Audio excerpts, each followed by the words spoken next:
सहस्त्र सुख भाई, 100 वर्षों तक मैया ने वहाँ खा करके, और मन में प्राप्ति किसकी है? भोले बाबा की। भोले बाबा ज्ञान स्वरूप हैं, भोले बाबा भक्ति स्वरूप हैं, और सबसे बड़ी बात भोले बाबा समाधि स्वरूप है। क्षण भर के लिए भी समय व्यर्थ नहीं जाता। हम और आप तो अपना समय व्यर्थ में लगाया करते हैं, लेकिन कहीं भी भोले बाबा बैठ जाएं तो बस सीताराम राम राम, सीताराम राम राम। और सिर्फ मुख से ही नहीं, निष्ठा से भी। भाई भजन करो तो हृदय से करो, और मुंह देखी बात करोगे तो भगवान ने अगर मुंह देखी करना प्रारंभ कर दिया तो समझ लेना। कभी ये विचार नहीं किया कि जैसे हम मुंह देखी किया करते हैं, और कहीं ऊपर वाला अगर ऐसे ही मुंह देखी करने लगे तो कैसा लगेगा कि चल भैया जैसा तुम कर रहे हो वैसा ही तुम भी लो। तो भजन भगवान का कहाँ से होना चाहिए? हृदय से। और जब हृदय से भजन होवेगा तब वह साधना तुम्हारी सफल होवेगी। धारणा, ध्यान, समाधि, प्रत्याहार, प्राणाहार, ये अष्टांग योग बताए गए हैं। ये केवल जागृत होवेंगे जब हमारी धारणा मजबूत होवेगी। धारणा अर्थात नींव। जैसे हम और आप मकान बनाते हैं ना, और उस मकान में नींव बनाते हैं, नींव न बनाओ तो मकान क्या बन पाएगा? कभी बनने वाला नहीं है। तो अगर मकान हमें ऊंचा बनाना है तो पहले हमें नींव मजबूत करनी पड़ेगी। तो धारणा है हमारी नींव, और जब नींव ही मजबूत नहीं होगी, धारणा क्या है? निष्ठा है। धारणा क्या है? प्रेम है। धारणा क्या है? भक्त की पराकाष्ठा है। तो जिसके जीवन में धारणा ही नहीं है वह भक्ति रूपी माल कैसे तैयार करेगा? भाई सूर्यदास बाबा ने बताया है कि भक्ति करो तो निष्ठा से करो। मंदिर होवे चाहे ना होवे, मूर्ति होवे चाहे ना होवे, लेकिन जब पूजा का समय हो जावे तो बड़ी श्रद्धा और भक्ति के साथ एक संत तो चलते फिरते भगवान की मूर्ति का दर्शन किया करता। ये हम जानते हैं ना कि हरि व्यापत सर्वत्र समान, प्रेम ते प्रकट होई मैं जाना। भगवान कहाँ है? जहाँ हमारा प्रेम है। प्रहलाद की कथा आपने कल सुनी और रात में उसका दर्शांकन भी किया। तो भक्त की जहाँ भगवान वहाँ राजन, जहाँ एक अणु नहीं जा सकता है खंबे में, और वहाँ उतने विकराल भगवान नरसिंह भगवान का प्रकट हो गया। तो भक्त की भावना ही तो है, भक्त का भाव ही तो है, तभी तो भगवान खंबे में प्रकट हो गए। सूर्यदास बाबा कहते हैं देखो भाई ये संसार क्या है, तो माला नहीं करते हैं ना, कहते हैं ये नजाकत है तेरे मनों की। ये जितने भी वृक्ष हैं, जीव हैं, वो माला के मन के समझते हैं कि ये नजाकत है तेरे मनों की। निगाहें चलती रहती हैं, इबादत होती रहती है। क्यों? जो संसार में जो भी वस्तु दिखती है उसे वो मन का रूप समझते हैं। मन का किसे कहते हैं? मोती को। 108 मोती का माला होता है, सुमेरु मिला करके 109, 108 नहीं 109 सुमेरु लगा करके। तो जो भी ये दृष्टि गोचर हमें दिखता है इस संसार में, वह मन के है इस माला के। बस निगाहें चलती रहती हैं और इबादत होती रहती है प्रभु। तो भगवान का भजन कहाँ से होना चाहिए? हृदय से। सूर्यदास बाबा भजनानंदी थे, रोज जाकर के भगवान कन्हैया लाल जी को सुंदर सुंदर से भजन सुनाते थे। आंखों से दिखता नहीं था। रोज प्रातःकालीन वेला में 4 बजे उठ जावे और बिहारी जी के सरकार के मंदिर में जाकर के भजन सुनाते थे। एक दिन बेचारे 2 बजे उठ गए, रात का अंधेरा था, अच्छे से सामने कुछ दिख नहीं रहा था। एक तो मार्ग जाता है बिहारी जी के मंदिर की ओर और दूसरा मार्ग जाता है जंगल की ओर। भक्ति की पराकाष्ठा देखना कि भक्ति है क्या। तो सूर्यदास बाबा से सीखो। तो बेचारों को जाना था राधा माधव मंदिर, बाकी बिहारी सरकार का दर्शन करने, और चल दिए जंगल की ओर। उस रास्ते में गड्ढा है, अंधवा कुआं, अर्धरात्रि में दिखा नहीं, जाके कुएं में गिर गए। अब लाठी डंडा लगा करके देखा तो कुएं का और छोर नहीं मिल रहा है। और जो भजनानंदी होते हैं तो जब देखा कि चलो भाई अब हम गड्ढे में गिर गए हैं, कोई अगर हमें देखेगा तो निकाल ही लेगा बाहर, तो अपना समय क्यों व्यर्थ किया जाए, तो वहीं भगवान का भजन करने लगे। जैसे ही भजन करना प्रारंभ किया, 3 बज गए, 3:30 बज गए, 4 बज गए, बिहारी जी का मंदिर खुला। रोज मंदिर के पट खुलते थे और सूरदास बाबा बाहर खड़े दिखाई देते थे, लेकिन आज जैसे ही दरवाजे खुले तो बाबा नहीं। बिहारी जी ने देखा भगवान तो सब जानते हैं, तो हमारे हृदय में क्या है ये भगवान जानते हैं। मानो हम एक दूसरे से छुपा सकते हैं साहब, लेकिन परमात्मा से नहीं। बंदे के दिल में क्या है भगवान जानते हैं, अच्छा है या बुरा है मेरे राम जानते हैं। तो कन्हैया लाल जी ने देखा कि रोज तो बाबा आ जाता था और आज बाबा नहीं है, और भक्त के बिना दरबार सुना लगता है। राम जी का दरबार लगा हो और हनुमान जैसा भक्त ना हो तो दरबार फीका रहता है। राम जी स्वयं कहते हैं हनुमान जब हमारे पास तुम आ जाते हो ना तो हमें नवीन आनंद मिलता है, उस आनंद का मैं व्याख्यान नहीं कर सकता हूँ। तो बिहारी लाल जी मंदिर से अंदर ध्यान हो, सूरदास बाबा गड्ढे में पड़े हैं, एक बालक का रूप बनाया। सूरदास बाबा तो भजन कर रहे हैं और जाकर के बुलाया, हे बाबा आओ बाहर आ जाओ। गले में इतनी मिठास थी, सूरदास बाबा के श्रवण रंध्रों में जैसे ही आवाज पड़ी तो बाबा ने पूछ दिया कौन हो लाला, इतनी रात में यहाँ क्या कर रहे हो। भगवान बोले दाऊ यही बगल वाले गांव का हूँ। तो सूरदास बाबा कहते इतनी रात में बाहर, बोले हाँ सरकार जा रहा था बाकी बिहारी का दर्शन करने और रास्ते में आपको कुएं में पड़ा देखा, आओ बाहर निकल आओ। तो सूरदास बाबा ने विचार किया संसारिक बालक के कंठ में इतनी मिठास हो ही नहीं सकती है, लेकिन अगर ऐसे पूछूंगा तो हो सकता है भाग जावे। तो बोले लाला रस्सी डाल। भगवान कहते बाबा रस्सी नहीं हमारे हाथ पकड़ लो। अब सूरदास बाबा फिर चिंतित हो गए कि डंडा लगा करके देखा और छोर नहीं मिला हमें कुएं का, और ये अबोध बालक कह रहा है बाबा हाथ पकड़ लो। अब पूर्ण विश्वास हो गया कि और कोई नहीं है, ये हमारे कन्हैया सरकार है। बोले हाथ लटकाओ।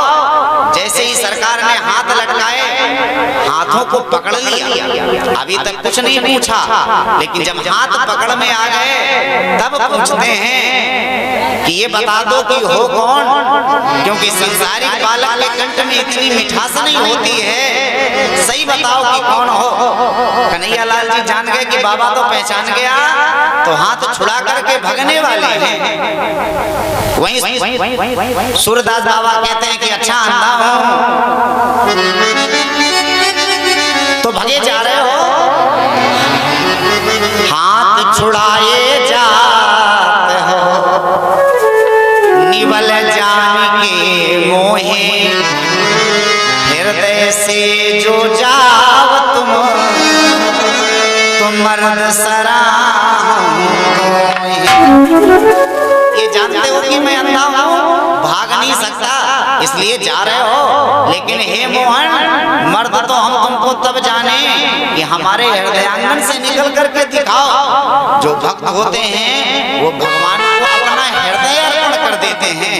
प्रभु ये वस्तु आपकी है और आप ही को अर्पण है, संतों ने कहा भी है तेरा तुझको अर्पण क्या लागे मेरा, है तो सब भगवान ही का। तो मैया ने भोले बाबा पर अपना सर्वस्व न्यौछावर कर दिया है। भगवान शिव को ही अपना पति प्राप्त करना चाहते हैं। भोले बाबा ने विचार किया कि भाई प्रीति परीक्षा ली जाएगी कैसी है, तो सप्त ऋषियों को बुलाया। साध्या ऋष्यानते परांगुवा देवता कार्य सिद्धिदाम वान्याया गंतुते तेभ्यो सर्वास्या सन्निधो क्रिया। संतों को बुलाया और परीक्षा लेने के लिए भेज दिया, जाओ परीक्षा लेकर के देखो, ये हमें ही प्राप्त करना चाहती हैं। सप्त ऋषियों ने बड़ी खोटी खोटी बातें की। अरे देवी, इसके लिए तप कर रही हो? पार्वती मैया ने कहा, हे महात्माओं, हम भोले बाबा को पति स्वरूप में प्राप्त करना चाहती हैं। महात्माओं ने खरी खोटी कहना प्रारंभ कर दिया। भाई, किसी के मन की अगर बात जानना है तो उस व्यक्ति की बड़ाई या बुराई करना प्रारंभ कर दो, खुद ही मालूम हो जाएगा। अगर हृदय में वो बुरा है तो तुरंत आपकी बात में कड़ी जोड़ने लगेगा, और अच्छा है तो भी मालूम हो जाएगा। तो बुराई कर रहे हैं, कहाँ वो अकामन जोगी जटिल अमंगल वेश, और ऐसे वर को आप प्राप्त करना चाहती हो देवी, विष्णु भगवान में क्या कमी है? लेकिन पार्वती मैया कहती हैं कि हमें तो बस भोले बाबा ही चाहिए, जन्म कोटि तक रगर हमारी परम संभूनत रहा कुमारी।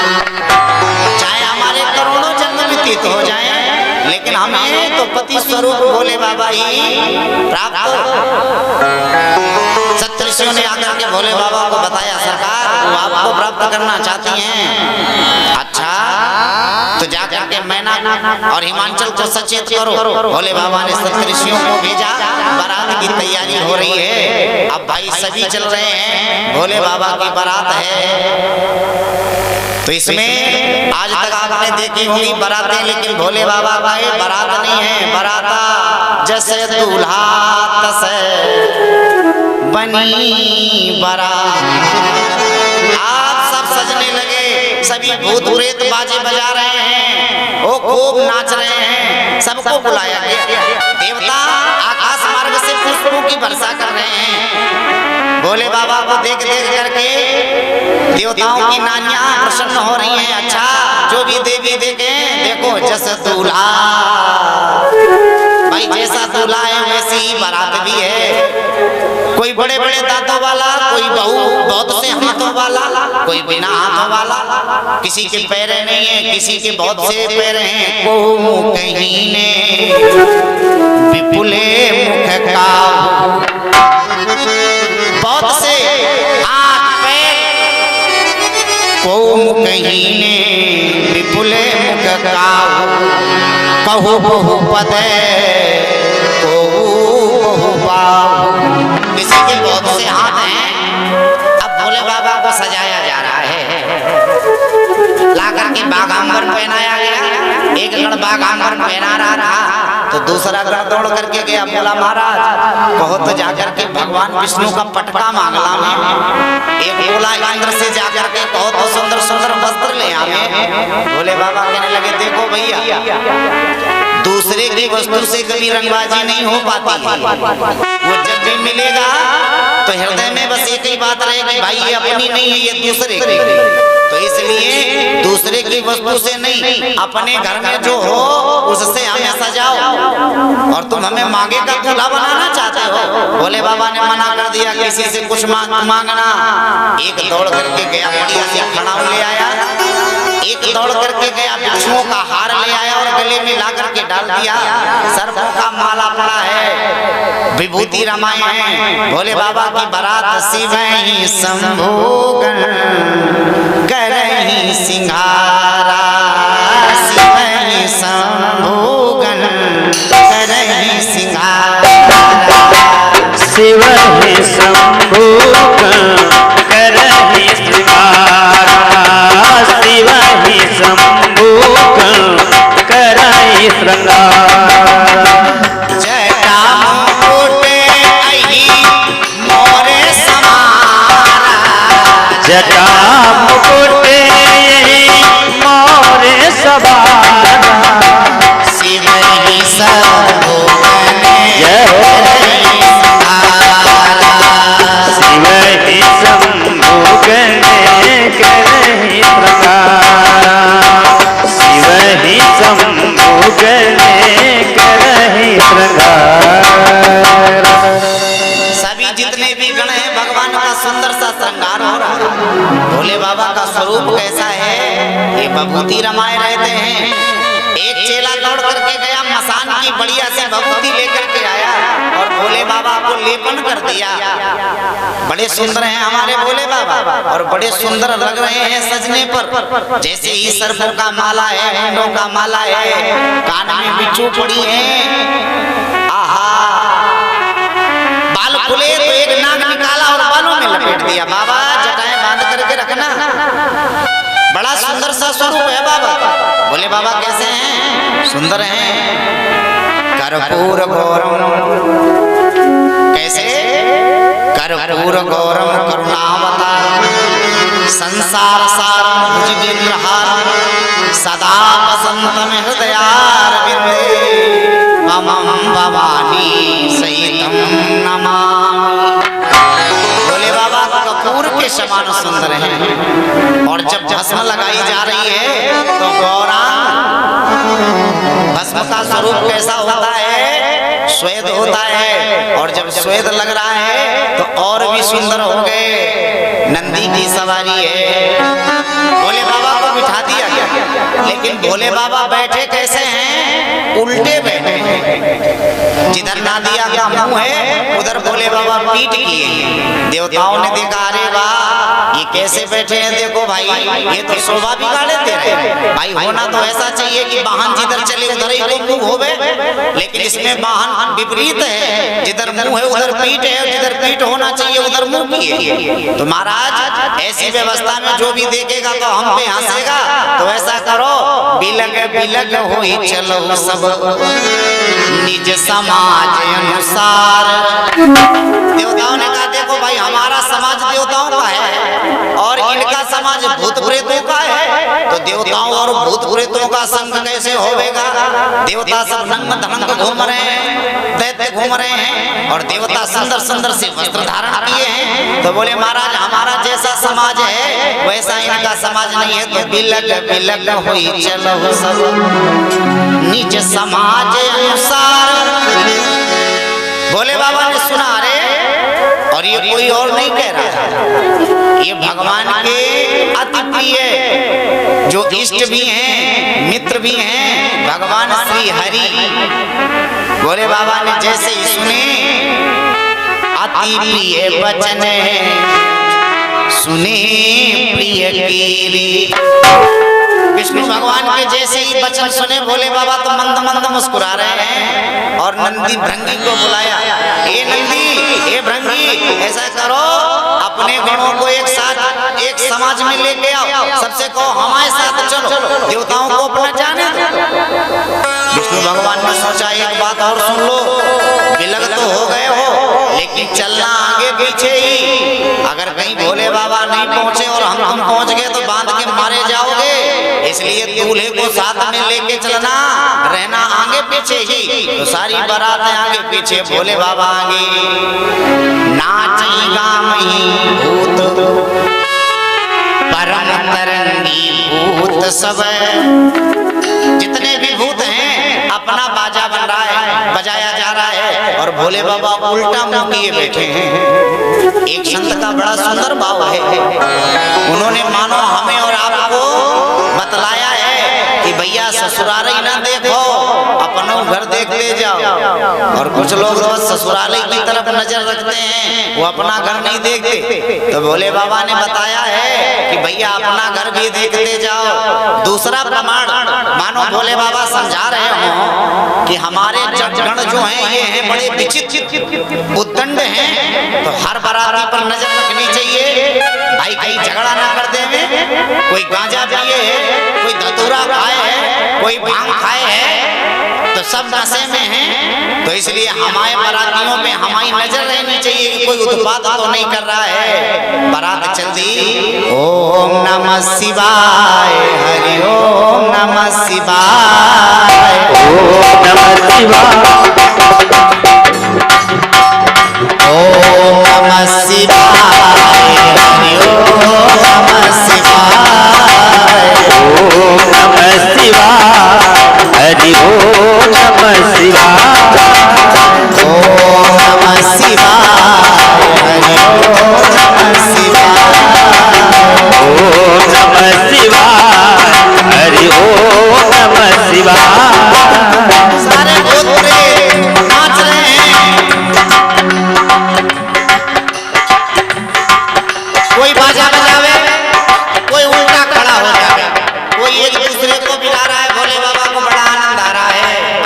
भगवान का नाम स्मरण करो। ओम नमः शिवाय, हरि ओम नमः शिवाय। ओम नमः शिवाय, हरि ओम नमः शिवाय। ओम नमः शिवाय, हरि ओम नमः शिवाय।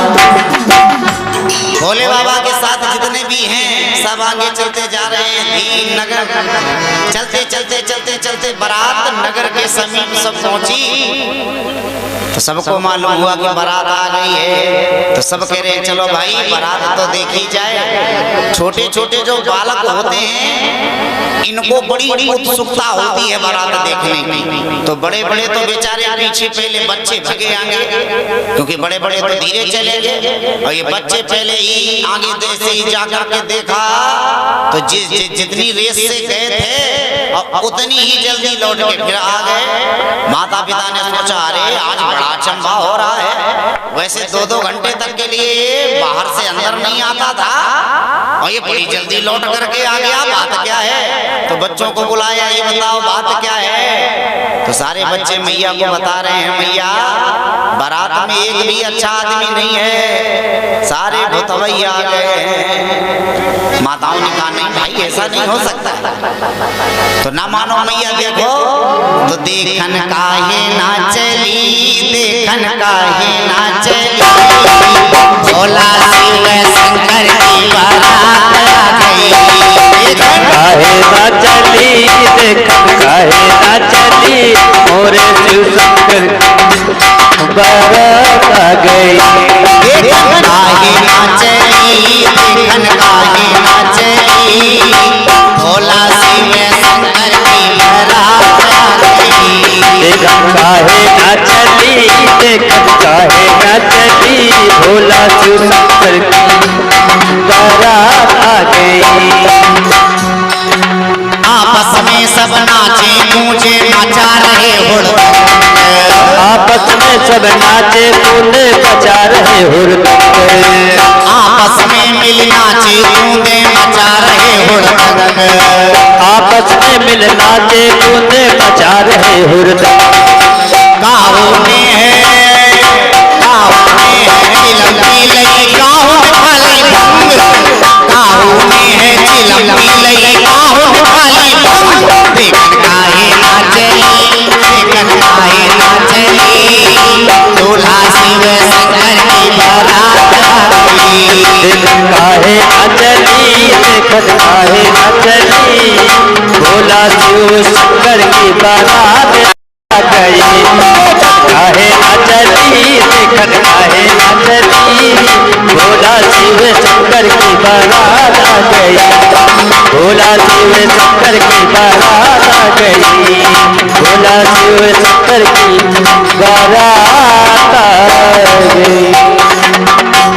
तो जो भी देख रहा है बारात में सब जितने भूतई अब आगवानी होने लगी। जाकर के हिममान में भगवान की आरती की। अब आगवानी का नंबर आया। आज भी आगवानी में देखो जो छबीले होते हैं वो पहले ही तैयार होने लगते हैं, बैंड बजाने की वो तैयार। तो भोले बाबा की भी बारात में देवता अपनी समाज में नाचे, दैत्य अपनी समाज में नाचे। दैत्यों ने कहा महाराज आनंद नहीं आ रहा। तो एक चेला गया और भोले बाबा के पैरों को पकड़ लिया, बोले महाराज थोड़ा नाच ही दो। तो भोले बाबा कहने लगे चलो तुम्हारी ये भी इच्छा पूरी किए देते हैं। अब भोले बाबा आकर के नाचने लगे। राजन जैसे ही भगवान ने नाचना प्रारंभ किया, भोलेनाथ नाच रहे हैं और नाचते नाचते बागंबर खुल गया। जैसे ही बागंबर बोला तो भोले बाबा नग्न हो गए। अब समाज में सब भोले बाबा को देख रहे हैं, हमारे प्रभु ये रूप आपका। नारद जी को मालूम हुआ कि भोले बाबा नाच रहे हैं, तो नारद बाबा आकर के खड़े हो गए, प्रभु वाह बड़ी अच्छी आप हमारी बना रहे हो। भाई कोई बात बिगड़ जाती है तो ये कहा जाता है मछिया कौन किसने विवाह करवाया? तो बीच के मछिया हैं नारद बाबा। तो सरकार अगर कोई बात बिगड़ जाएगी तो हमारे लेने के देने पड़ जाएगी। ये क्या कर रहे हो आप? भगवान कहते नारद अगर आज हम इस रूप को धारण नहीं करते तो एक संत का वाक्य झूठा हो जाता, और वो संत और कोई नहीं है, आप ही हो। जिस समय पार्वती का हाथ आपको दिखाया गया था, आपने एक भविष्यवाणी की थी कि इसको जो पति मिलेगा, जोगी जटिल अकाम मन नगनय मंगल भेष, आस स्वामी यही काबिले परिहास रेख। तो मैं जोगी भी हूँ, जटिल भी हूँ, अकाम मन भी हूँ, लेकिन नंगा नहीं रहता हूँ। अगर आज हम यह रूप धारण ना करते तो तुम्हारे द्वारा की गई भविष्यवाणी झूठी हो जाती। इसलिए नारद, हम तुम्हारी बना बिगाड़ नहीं रहे हैं, अपितु हम तो तुम्हारी बना रहे हैं। भोले बाबा ने सुंदर सा रूप धारण किया।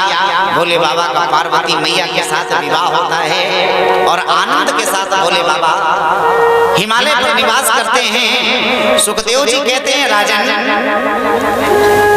भगवान के पुत्र श्री कार्तिकेय जी जन्म लेते हैं। श्री सुखदेवाचार्य जी कहते हैं, हे राजन, ये सुखदेव जी हैं कौन? यम प्रवजंतम अनुप्रेतम प्रेत कृत्यम, जो परिव्राजक संत हैं। और ऐसा वक्ता परीक्षित जी को कथा सुनावे और फिर भी कल्याण ना होवे, ऐसा हो ही नहीं सकता। बोलो जय श्री कृष्ण। अमर कथा से जिनका जन्म हुआ है, इनका पूर्व परिचय आई। सुखदेव जी का जन्म कहाँ से हुआ है? अमर कथा से। भोले बाबा ने पार्वती मैया को कथा सुनाई है, और ऐसे अमर कथा जिसने सुनी है, ऐसा श्रोता आज वक्ता बन करके परीक्षित जी के सामने बैठा है। ये 16 वर्षीय हैं, 12 वर्ष तक अपनी माँ के गर्भ में रहे। कुटिका अरणी भी कहा जाता है, उनका नाम सत्यवती भी है। तो माता सत्यवती के गर्भ में वेद व्यास के पुत्र बन करके आए हैं श्री सुखदेवाचार्य। 12 वर्ष तक माँ के गर्भ में रहे और गर्भ से बाहर आने का नाम ही नहीं ले रहे।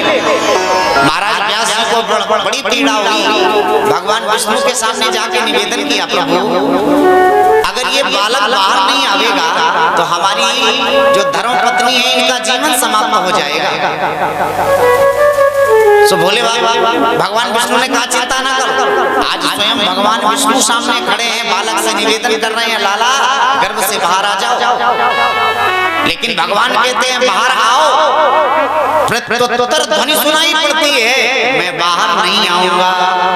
भगवान ने कहा, क्यों नहीं?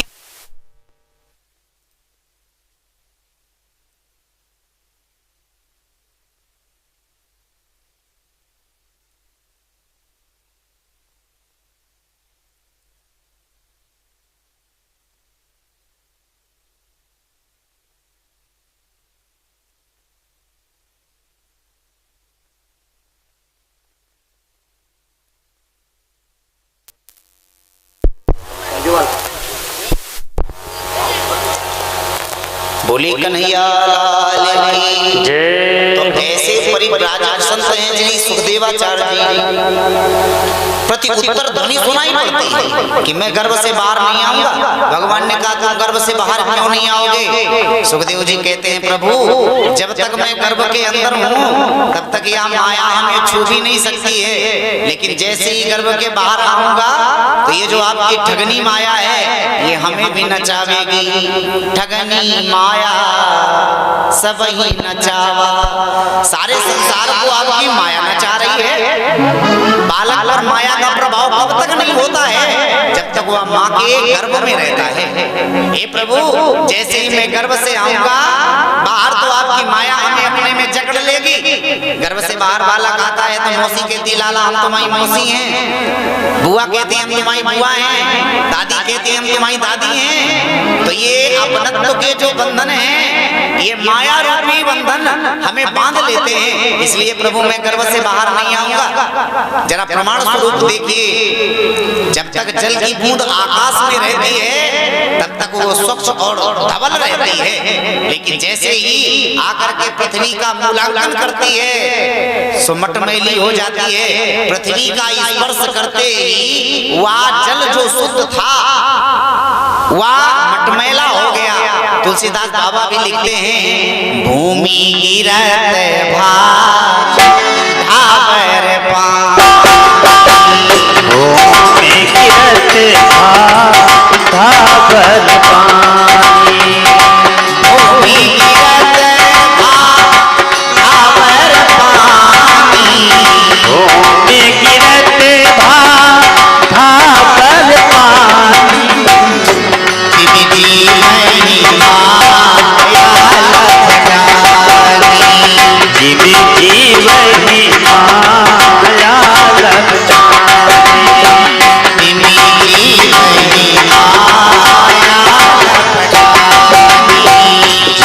जीवनी माया लपटानी। श्री राम जय राम जय जय राम, श्री राम जय राम जय जय राम, जय जय वीर हरण हनुमान, जय जय विघ्न हरण घनश्याम, जय जय विघ्न हरण घनश्याम। वही आकाश की बूंद जब तक आकाश का दर्शन करती है महाराज तब तक धवल रहती है, लेकिन मिट्टी में आते ही मटमैली हो जाती है। वैसे ही ये जीव जैसे ही माँ के गर्भ से बाहर आता है तिमे जीवई माया लपटानी, वैसे ही ये माया उस जीव को बंधन में डाल देती है। भगवान ने कहा बस इस बात का डर है, जाओ आज के बाद हमारी माया का लेस भी तुम्हें नहीं छुएगा। उसी समय 12 वर्ष के बाद माँ के गर्भ से बाहर आए हैं और माँ के गर्भ से बाहर आते ही परिव्राजक संत हो गए, किसी को नहीं देखा। नरा लपेटे अंग ही जरा लपेटे अंग, भाग पड़े सुखदेव जी लगे व्यास हो संग।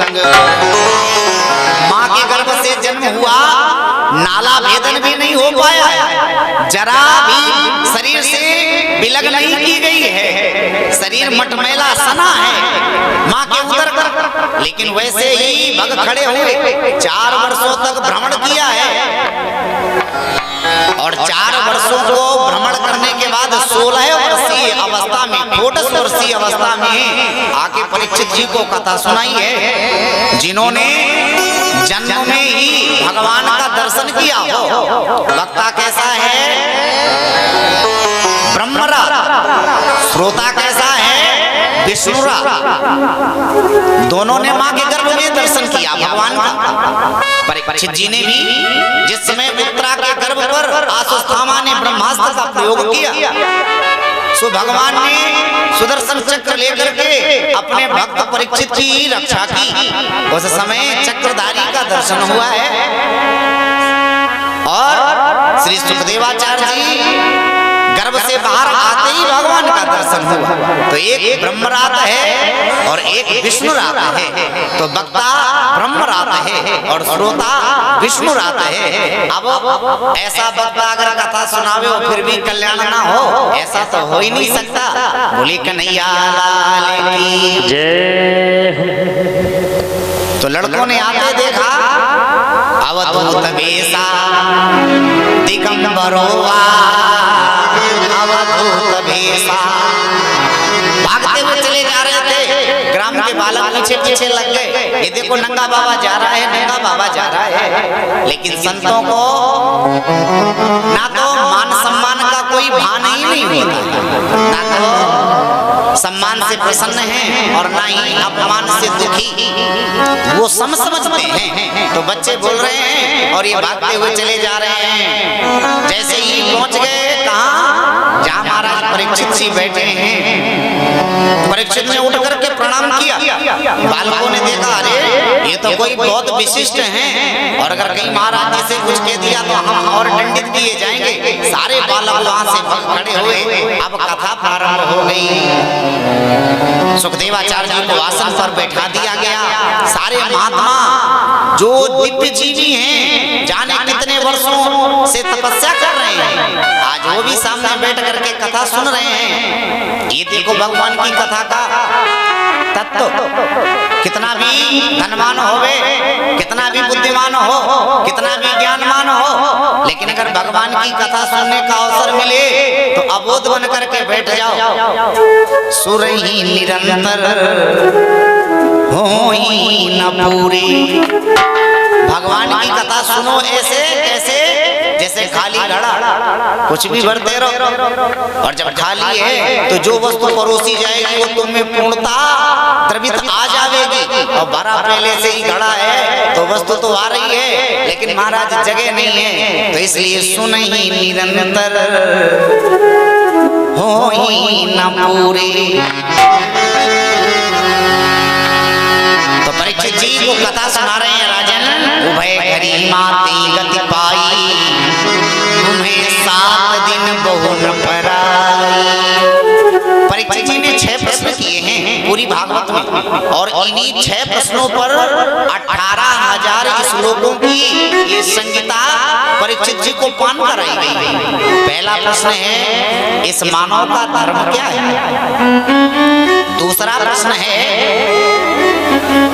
ये मानव यहाँ क्या करने आता है। तीसरा प्रश्न है, मानव को सदगति कैसे प्राप्त होती है। चौथा प्रश्न है कि जब कर्तुम अकर्तुम कर्तुम थे, जब सब कुछ भगवान ही करते हैं तो भगवान यहाँ अवतार लेकर के क्यों आते हैं। पांचवा प्रश्न है कि जब भगवान स्वधाम के लिए चले जाते हैं तो धर्मम किम शरणं गता, फिर ये धर्म किसकी शरण में जाता है। और छठा प्रश्न है कि मानव को अपनी मुक्ति का सबसे सरल उपाय कौन सा है, महाराज बुआ जानना चाहते हैं।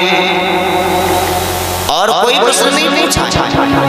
इसीलिए संत और महात्मा के पास जाओ तो संसारिक बातें ना करो। आजकल के लोग पहले बैठते ही, महाराज मेरा धंधा नहीं चल रहा है, बोले महाराज दुकान नहीं चल रही है, महाराज ऐसा नहीं हो रहा है। अरे उनसे ये पूछो कि सरकार हमारे जीवन का उद्धार कैसे होगा। क्योंकि मानव जीवन हमें आपको बस कुछ समय के लिए दिया गया है, और इसके बाद पुनः ले लिया जाएगा। ये भूल जाते हैं हम, बस बिजनेस की बात करने लगते हैं। लेकिन परीक्षित जी सिर्फ एक बात जानते हैं कि अब हमारा उद्धार कैसे होगा। संसार की वासनाएं छूट गई। अरे जिसके सर पर मृत्यु नाच रही है, इति मर्यादा लंघति तच्छका सप्तमे हने। ऋषि ने श्राप दे दिया है कि जिसने भी मर्यादा का उल्लंघन किया है, आज से 7वें दिन तक उसे डस लेगा। तो जिसके जीवन में मृत्यु का भय होवे, अब वो महाराज संसारिक बातें करेगा कभी नहीं। क्योंकि परीक्षित जी जान चुके हैं कि अब हमारा जीवन अधिक नहीं है, बस 7 दिनों का है। इसलिए ऐसा कुछ कार्य कर लिया जाए। हे प्रभु मुझे बता दो, चरणों में कैसे आऊं।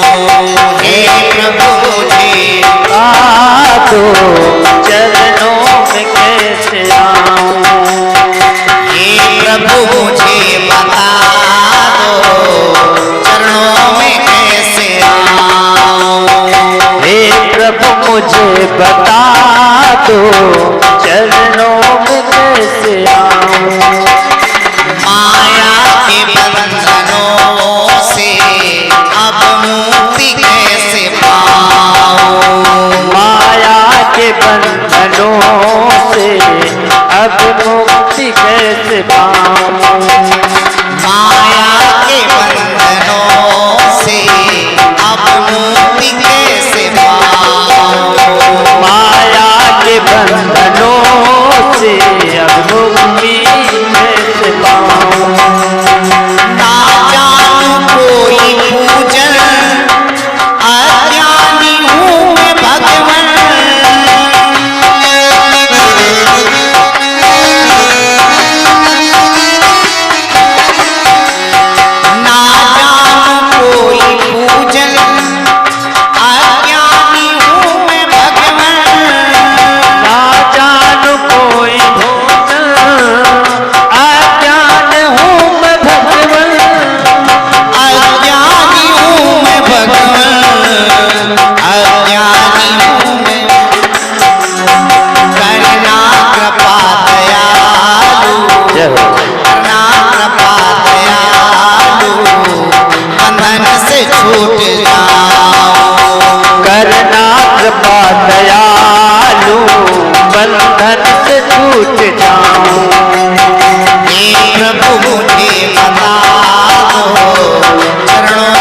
अब मुक्ति कैसे पाऊं, अब मुक्ति कैसे पाऊं, अब मुक्ति कैसे पाऊं।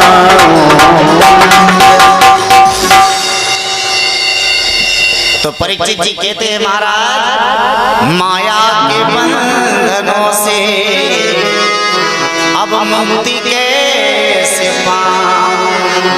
सुखदेवाचार्य जी कहते हैं राजन भगवान को प्राप्त करने का सबसे सरल उपाय है बस निर्छल प्रीति। कथा प्रारंभ हो गई। पहले भगवान के स्वरूप का वर्णन किया। राजन ये जो संसार देख रहे हो ये भगवान का स्थावर जंगम रूप है। जब पुरुषापरा भगवान का पूर्ण स्वरूप प्रकट होता है तो जो इस संसार में पर्वत हैं वो भगवान की भुजाएं हैं, जो समुद्र हैं वो भगवान की नाभि है, जो वृक्ष हैं ये भगवान के रोए हैं, जो ये पृथ्वी है ये भगवान का वक्षस्थल है, जो ये घनश्याम मेघ हैं ये भगवान के नेत्रों की आभा कांति। ये सर्वस्व परमात्मा स्वरूप है।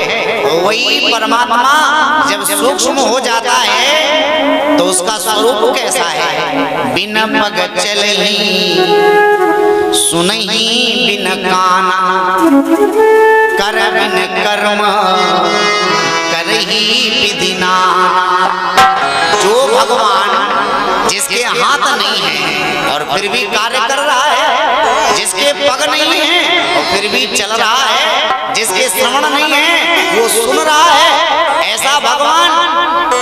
और जब प्रेम रूपी डोरी में बंध जाता है तो लाला बन करके हमारे आंगन में नृत्य करने लगता है। गोपिकाएं माखन खिला रही है, लाला एक बार नाच के दिखा, और जब तू नाचेगा तो मैं तुम्हें माखन खिलाऊंगी।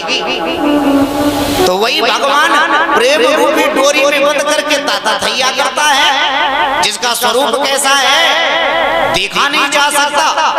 और वही परमात्मा लीला माधुरी का दर्शन करवाते हैं आकर के, तो भगवान को कायम बांधा जा सकता है प्रेम से।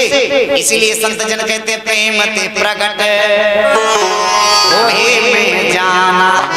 तो सबसे सरल साधन है भगवान को प्रेम से प्राप्त करने का।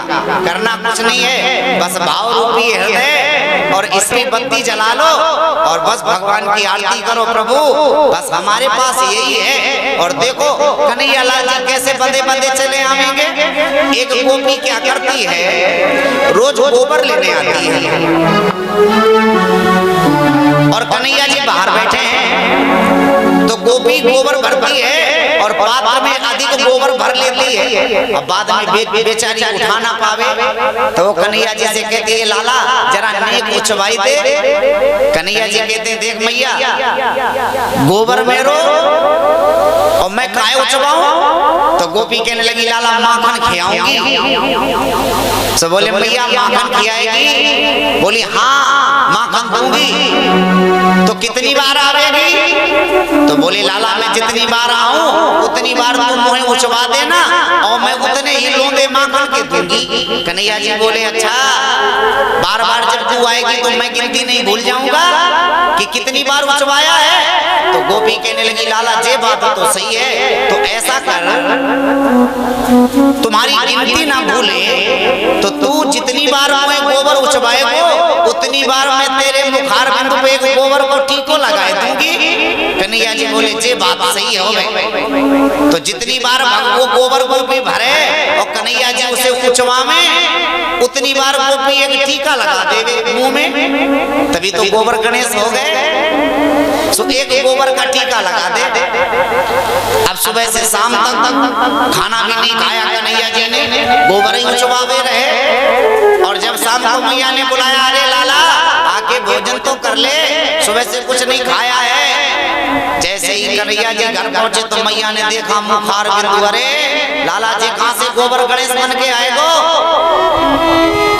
सो मैया मुंह साफ करना चाहती है लेकिन कन्हैया जी कहते ना मैया चेहरा साफ ना करियो नहीं तो सारो हिसाब किताब बिगड़ जावे को। मैया बोली तेरे चेहरे में कौन सा हिसाब किताब होवे? बोले मैया ये हिसाब किताब जितने बिंदु देख रही हो ना मोए इतने माखन के गोला खान को मिले तो मैया ने कहा क्या बात होवे लाला मोए भी बताओ। सो कन्हैया जी ने बताया मैया गोपी हर बार गोबर ले जाती थी और मोए एक टीको लगा देती थी, तो ये जितने टीके हैं उतने ही लोंदे माखन के खेवे को मोए गोपी देवे। सब मैया कहने लगी थारी लीला और थारो काम। तो देखो भगवान की रूप माधुरी का दर्शन करने वो गोपी गोबर लेने नहीं आती, वो भगवान का दर्शन करने के लिए बार बार आ रही है। जितनी बार लाला का मुखार बिंदु देखोगी जाकर के उतना ही हमें अधिक आनंद मिलेगा। तो बार बार आकर के देखती है। तो ये सारा संसार भगवान का है। बोली कन्हैया लाल की जय। सृष्टि का वर्णन किया। 4 प्रकार की सृष्टि है, उद्भिज, स्वेदज, अंडज और जीरायुज। उद्भिज सृष्टि किसे कहते हैं? जो जमीन का खोदन करके वृक्ष निकलते हैं उन्हें उद्भिज कहा जाता है। स्वेदज जो हम मलमूत्र इत्यादि त्यागते हैं उससे उत्पन्न हुए कीट और पतंगे वो सब स्वेदज कहलाते हैं। अंडज जो पक्षियों के गर्भ से अंडे के आकार में निकलते हैं वो अंडज होते हैं। और जीरायुज जो माँ की झिल्ली गर्भ गुहा में लिपट करके बाहर आते हैं उन्हें जीरायुज कहा जाता है। बस इन्हीं 4 प्रकार की सृष्टि से ये वृक्ष, ये चराचर जीव जो हम देख रहे हैं, ये इसी 4 प्रकार की सृष्टि से इनका निर्माण किया गया है। फिर भगवान के नाभि कमल से ब्रह्मा का जन्म हुआ और उस कमल से ब्रह्मा जी का जन्म हुआ। ब्रह्मा जी ने सारी सृष्टि का विस्तार किया। 10 प्रकार की सृष्टि इला, तमी, सुरसा आदि कन्याओं को जन्म दिया, जिनसे 2 खुर वाले, 1 खुर वाले, 2 खुर वाले गाय भैंस, 1 खुर वाले घोड़े गधे, इनका जन्म हुआ। इला से बिना सींग वाले घोड़े गधों का जन्म हुआ। तिमी से सींग वालों का, गाय घोड़ों का, गाय भैंस आदि जो नुकीले सींग रखते इनका जन्म हुआ। उद्भिज ऐसे वृक्ष तिमी से जो वृक्ष जमीन को पकड़ करके चलते हैं। एक वृक्ष होता है वो जमीन को पकड़ के खड़ा होता है, साध के चलता है, और एक वृक्ष नार, ककड़ी, खीरा आदि जमीन को पकड़ करके चलते हैं। तो इसी से सारी सृष्टि भरी पूरी हो गई। ब्रह्मा जी के मानस पुत्र हैं 10, वशिष्ठी, अंगिरा, क्रतु, कुलेह, वर्मा, दक्ष, नारद, वशिष्ठ, भृगु।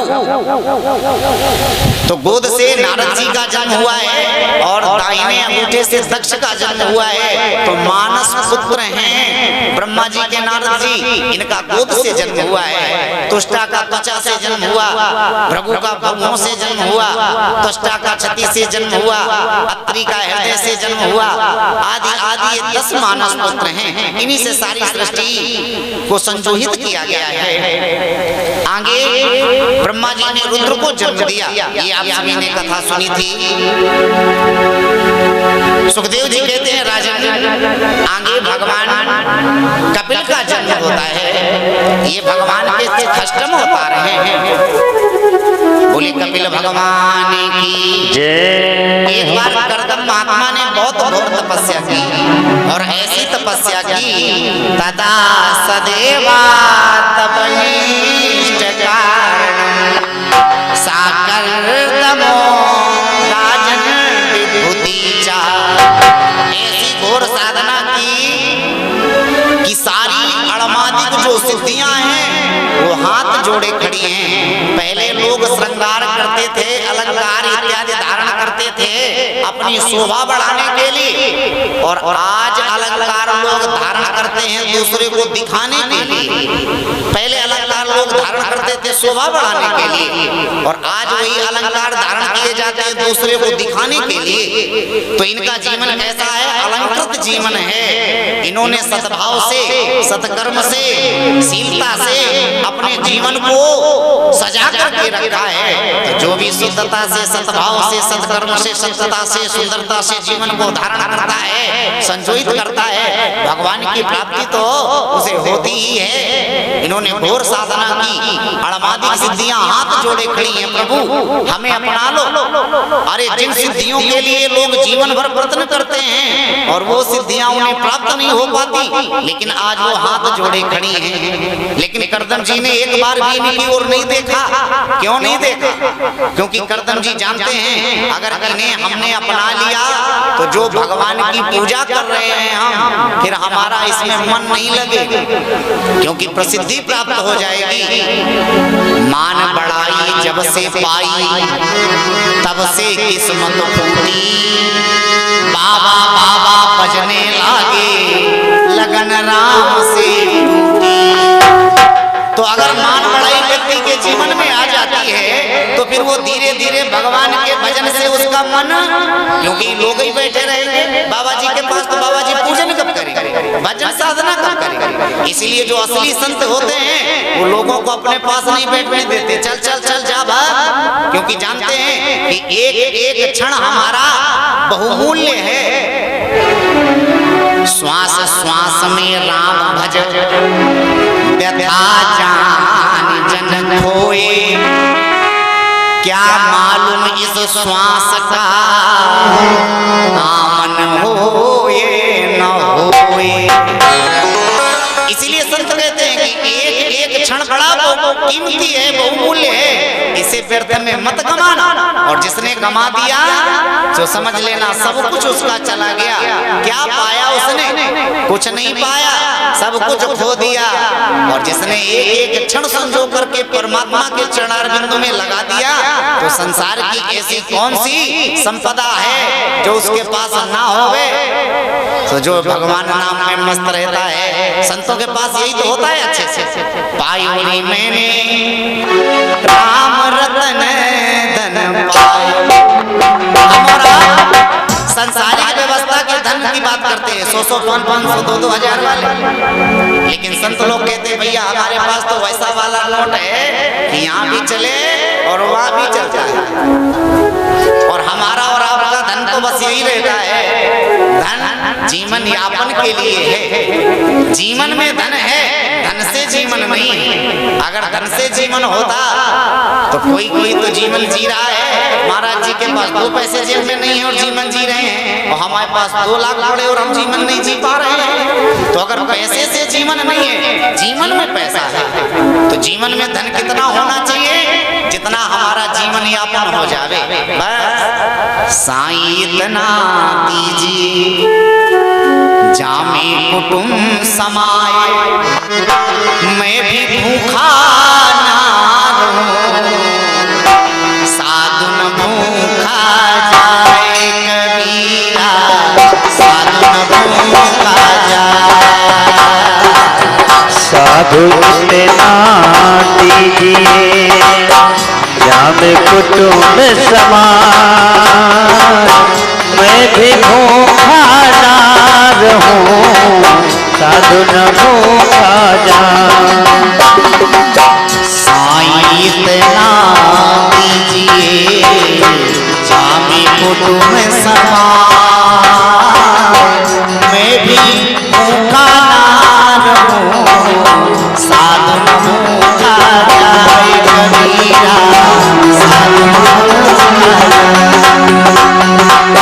साईं इतना दीजिए जामे कुटुंब समाए, मैं भी भूखा ना रहूं, साधु न भूखा जाए कबीरा, साधु न भूखा जाए।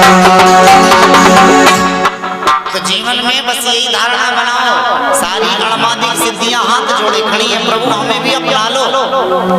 महिमा, अणिमा, गरिमा, लघिमा, परमिना आदि जितनी भी श्रद्धाएं हैं हाथ जोड़ करके खड़ी हैं, लेकिन एक बार भी उनकी ओर नहीं देखा। लोग जीवन व्यर्थ कर देते हैं, भूत प्रेतों की सिद्धियां करते करते जीवन समाप्त हो जाता है, लेकिन सिद्धि जागृत नहीं होती है। और यहाँ स्वयं यही सिद्धियां हाथ जोड़े खड़ी हैं, प्रभु हमें अपना लो, लेकिन एक बार भी नहीं देखा। मानो हमें और आपको समझाना चाहते हैं कि भैया जब हम भगवान की साधना करते हैं तो परमात्मा हमारी ओर ये माया के खिलौने फेंकता है।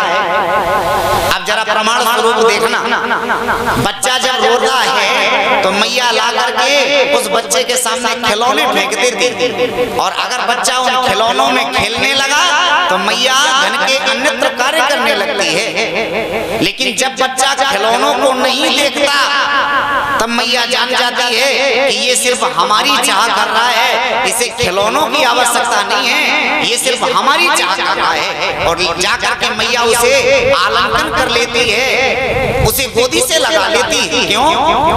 वैसे ही संत जब हम भगवान की साधना करते हैं तो भगवान ये माया रूपी खिलौने हमारी तरफ फेंक देते हैं कि ये माया की चाह कर रहा है कि मायापति की चाह कर रहा है। अगर वो माया की चाह करता है तो माया को लेकर के उसी में खेलने लगता है, लेकिन जब वो माया की ओर नहीं देखता तब भगवान कहते हैं कि ये हमारी चाह कर रहा है, इसे माया नहीं चाहिए, तो भगवान उसे आकर के हृदय से लगा लेते हैं। तो उसी भांति जिस प्रकार मैया खिलौने फेंकती है, उसी भांति से भगवान माया रूपी खिलौने फेंक देते हैं, लो खेलो। और अगर जीव उन खिलौनों में उलझ गया, खेलने लगा, तो भगवान जानते हैं ये माया की चाह कर रहा है, इसे हमारी चाह नहीं है, और भगवान चले जाते हैं। जब गर्दम जी ने उन माया की ओर देखा नहीं तो आज शुक्ल वर्ण भगवान चतुर्भुज सामने खड़े हैं। भयंकर हो, मांगो क्या मांगना चाहते हो? अब गर्दम जी मांगना तो चाहते हैं लेकिन मांग नहीं पा रहे हैं। भगवान ने कहा मांगो क्या मांगना चाहते हो? इनके हृदय में है कि हम भी विवाह करें, लेकिन भगवान से कैसे कहें कि हम विवाह करना चाहते हैं? तो इन्होंने माँ के प्रश्न मांगा। जो चतुर लोग होते हैं वो जब कोई वरदान मांगते हैं तो बड़ी चतुरता से मांगते हैं कि एक ही वरदान में देखो कि हमारा विवाह भी हो जाए प्रभु, हम चाहते हैं। एक माता जी थी, बड़ी चतुर थी, भगवान की खूब साधना करती थी। तो एक दिन भगवान आगे आकर के सामने खड़े हो गए, मांगो क्या मांगना चाहती हो देवी, आपको क्या चाहिए? तो जैसे ही कहा मांगो तो अम्मा ने विचार किया कि क्या मांगे। बुढ़िया बहुत चालाक थी, आंखों से दिखता नहीं था, तो इसने भगवान से मांगा प्रभु हम चाहती हैं कि हमारे सामने हमारा नाती सोने के कटोरे में दूध पिए और हम टुकुर टुकुर देखें। तो भगवान ने सोचा पहले तो इनके लड़के का विवाह करवाने, फिर इनके घर में एक नाती दें, फिर नाती दे करके इतनी माया दें कि ये सोने चांदी में खाएं, और फिर ये टुकुर टुकुर देखें, तो इनको हम पहले नेत्र प्रदान करें। एक ही बार में देखो 5 वरदान मांग लिए कि प्रभु हमारे घर में हमारा नाती हमारे सामने सोने के कटोरे में दूध पिए और हम देखें। तो भगवान ने पहले इन्हें नेत्र प्रदान किए, फिर लड़के का विवाह करवाया, फिर घर में नाती हुआ, और सोने चांदी माया इतनी भगवान ने भर दी कि सोने चांदी के पात्रों में अब भोजन हो रहा है। तो कुछ लोग चतुर लोग होते हैं वो ऐसे वरदान मांगते हैं, तो कर्दम जी कुछ मांग नहीं पा रहे हैं। भगवान ने देखा इनको विवाह करने की इच्छा है, तो भगवान ने कर्दम से कहा ये कर्दम जाओ, मनु की जो मध्यम पुत्री हैं जिनका नाम है देवभूति, मनु महाराज की 3 बेटियां हैं, आकृति, देवभूति और प्रसूति। आकृति का विवाह प्रजापति से हुआ, देवभूति का विवाह कर्दम जी से हुआ, और प्रसूति का विवाह दक्ष से हुआ। बोले कन्हैया लाल की जय।